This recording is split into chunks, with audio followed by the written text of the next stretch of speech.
One or two messages. People like my shirt with the headphones around the neck. Where do I get it? Where can I get it from? No, no, no. This shirt is a once-off. How did I get this shirt? So people who work in radio, when you are used to work in radio, and DJs, mainly the DJs, get free things. People send things. So this is a very well-known product. Shure. Shure Headphones sent Gareth Cliff this T-shirt. He took half a look at it and said, "Hey, you want it? There you go." And he forgot about it straight after he gave me the shirt. But I've still got the shirt. 10, 15, probably 15 years. Yeah. So now I like this shirt, so I'll carry on wearing it. Lots of free T-shirts over the years. I've given them all away to my brother. Anyway, boring, not interesting. I was thinking to myself,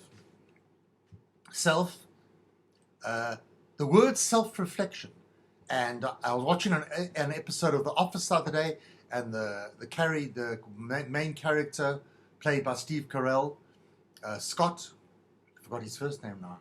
Oh well. He said something along the lines of, Dwight's got no self-reflection, which was a joke because Michael Scott, that's his name, Michael Scott, the character, he's got lots of faults and he needs to do self-reflection. And the self-reflection, I think it's important, but you can also overdo it. You can go crazy, get paranoid.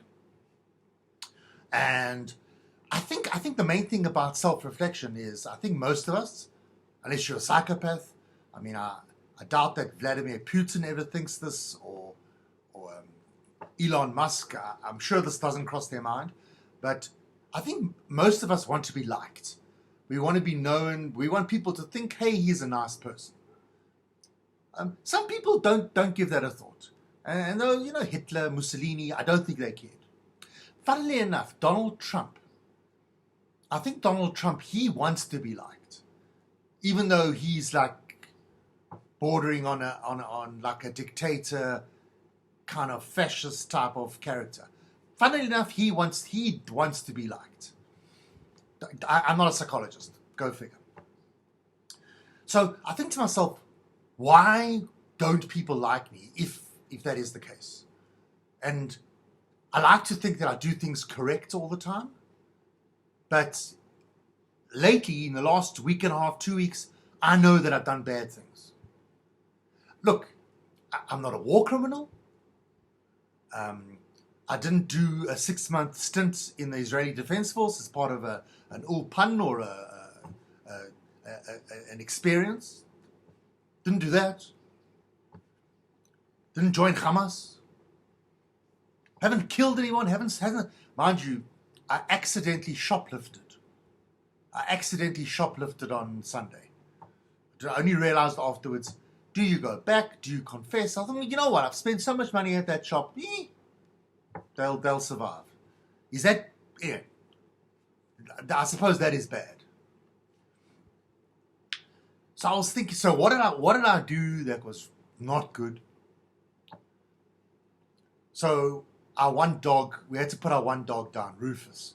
So Rufus, miniature schnauzer, he had diabetes for the last 5 years at least. He had gone blind, but we were giving him the insulin and other medication. We did our best. Eventually, he also got deaf. Eventually, we saw his hind legs were giving away, and he wasn't that excited when I fed him, and he was just lying around. And I don't want to go into more tragic details. It's too upsetting. Anyway, we cut a long story short. Bernice and I, we went on Friday morning to the vet, and we put her down. He put him down, and I didn't cry about it. But then Bernice starts crying. So because Bernice started crying, my eyes started watering. But I couldn't say to Bernice, look, my eyes are watering. Look, I am crying. But I know she's thinking, what does it take to get this man to cry? So I didn't cry. But that's not where That's not the bad thing I did. So I collected my one daughter from school, and I broke it to her gently. Listen, I got sad news, got bad news. I'm sorry, we had to put Rufus down. Anyway, Alexa, she wasn't that close to Rufus. So she said, oh, and she was okay. She was okay. But what I think where I went wrong, when I picked up the other daughter, she goes to another school. Because I had already dealt with the first daughter, I got careless. I got sloppy. And I wasn't concentrating, and I didn't remember how to behave. And she got in the car, and she was all happy, telling me funny things about what happened at school. I didn't wait for the pause. I didn't wait for a pause and wait for her to take a breath and let for a little bit of silence, and then I didn't break it slowly. I got sad news, and so I didn't do that. And I think it's because I got sloppy. I got arrogant because I dealt with the first daughter correctly. So I said something along the lines of, and I'm just doing this is not a transcript. I said something along the lines of, oh, by the way, we had to put Rufus down. Oh my God. First she thought, oh my God, didn't go down well. Tears, it was bad. Dead silence for the rest of the drive. Luckily, it's not a long drive, about 5-6 minutes. Didn't go well. Then she comes home and she tells Bernice, my wife, what I did wrong. And I can hear there's a lot of commotion, a lot of drama going on. Half an hour later, I get summoned to the bedroom. Why did you do this? And when I get asked, why did you do this? I know they don't really want to know why. They don't want to really know my answer. Because if I give them the real answer, which I just gave you now, she's not going to believe. She's going to think I'm joking around. And I'm not joking. I get accused of joking around inappropriately. And yes, that I do that on occasion. So what could I do? I just said, look, I really apologize. I wasn't thinking. I'm sorry. I didn't think she was that close to the dog. Then I remembered she used to carry the dog, Rufus, around her. So I screwed up. But here's the one thing with your children. Look, don't overdo this. Don't, just listen to this. Don't overdo it, but you can get away with bad behavior. But not a lot, obviously. But more than with potential friends who are not relatives. I think your child, they see you as the protector, as the God, the safety. So they will forgive you. They will overlook this kind of bad behavior. Obviously, if you do it every day, it's a problem. Like Barbara Streisand, I was listening to her interview the other day with Howard Stern. I mean, her parents were shocking every day. The stepfather bought ice cream for all the other kids and said to Barbara, you don't get ice cream because you're ugly. Who does that? So obviously she hated her stepfather and she wasn't crazy about her mother. But that's the thing about Barbara Streisand. Because one of the attributes of being so successful, she didn't hold grudges. She never once said to Howard Stern, I hated my stepfather and mother. She never once said that, which is amazing. Anyway, went off on a tangent about Barbara Streisand. That was just an example of bad. So I got away with it. So the thing about, oh, by the way, we had to put Rufus down, I think she's forgiven me and she's moved on. But having said that, I mustn't get careless. When the next dog passes on, I got to put more thought into it. Got to be more gentle. She's got a pet snake. I think pet snakes last a long time, so I'm not going to worry about that. Thank God she doesn't have a hamster, because those hamsters only last 2 or 3 years. But you know what? She keeps those creatures. That's her baby. She keeps her snake in her bedroom they call it a terrarium. Glass. I don't check up on that snake. I don't see the snake. I touch the snake, but I won't carry it. Anyway, she loves her snake. If the snake does pass on, I won't be involved. Mind you, I'll have to, if the snake passes on, I'll have to say, sorry about your snake. But I won't have to break the news, because she'll be the first one to know the news about her snake when the snake passes on. But I shouldn't worry. The snake's going to last a long time. So going back to self-reflecting and thinking, I think of myself, I'm 52 years old. 52 years old, Damon, this is as good as it gets. Whatever friends I got now, that's it. That's it. No more new friends. I think I can meet more people and be associated and maybe socialize with new people. But they won't be like friends. There'll be no meeting for coffee, talking on the phone. I don't do the talking on the phone that much. You got to save everything for when you meet for coffee. Otherwise, you blow your load. You pre-verbalize. Yeah, you get rid of. You got to keep the information. Because let's face it, when you get to a certain point in your life, I mean, you've known somebody for so long, a friend you've known for over 20 years. You've said they know everything, so you can't see them too often. You got to collect information, and then you see them every month or every two, and then you got things to say. That's why there isn't much activity on the phone with my friends, all three of them. So I think that's how did I land up like this, like with hardly any friends? And is it a problem? Is it actually not a problem? I'm not sad about it. I'm not upset. So therefore, it's not a problem. But I know I do things. I know that example of the dog, that's just one big example. But in the same week,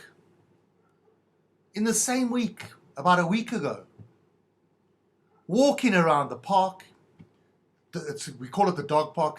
It's in Johannesburg in Birdhaven, the James and Ethel Gray Park. I don't know who James was. I don't know who Ethel was. I can look it up, find out why a park was named after them. Who knows? Let me have a sip of tea. I'm walking along, and I see this guy that I haven't seen for over a year. I've only met him once.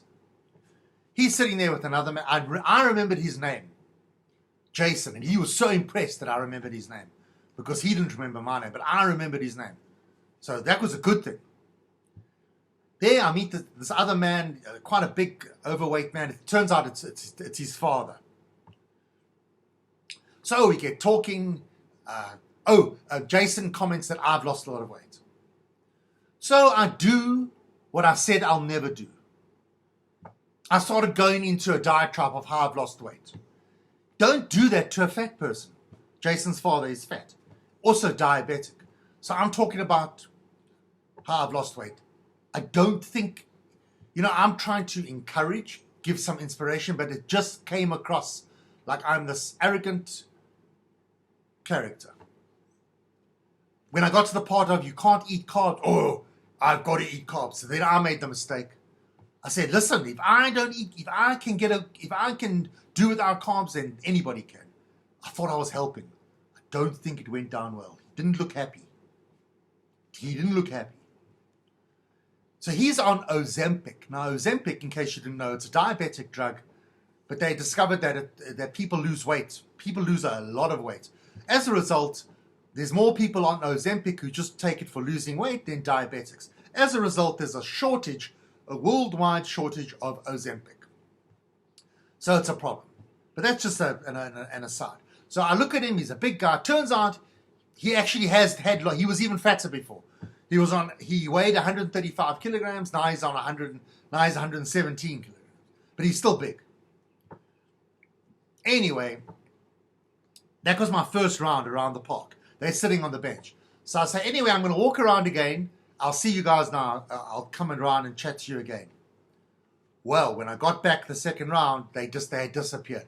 I reckon the father said to his son, listen, I don't want to speak to that arsehole again. That arrogant prick. Let's get out of there. Let's get out of here. And I only thought about it afterwards. And originally I thought, they've gone home.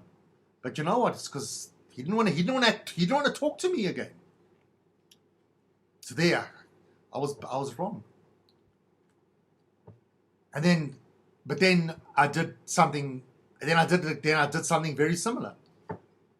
little bit further on, another man sitting on a bench with his wife or his girlfriend or whatever, and his leg is in a brace, and I can see he's got crutches, he's had surgery. So how did it happen? He brought it up. So I said, what happened? And did you tear ligaments? So he says, no, it's the meniscus, which is the cartilage. And then what do? I come across like I'm some medical expert. The technology with these days with the surgery, you're going to be fine. You're going to be 100%. Who am I? What an arrogant prick. Who am I to tell this guy, hey, don't worry, your knee's going to be fine? What do I know? And then the guy said, oh, you in the medical field. And then I realized, he's like taking a very subtle, clever dig at me. Like, what do I know? Oh. So, people don't like me.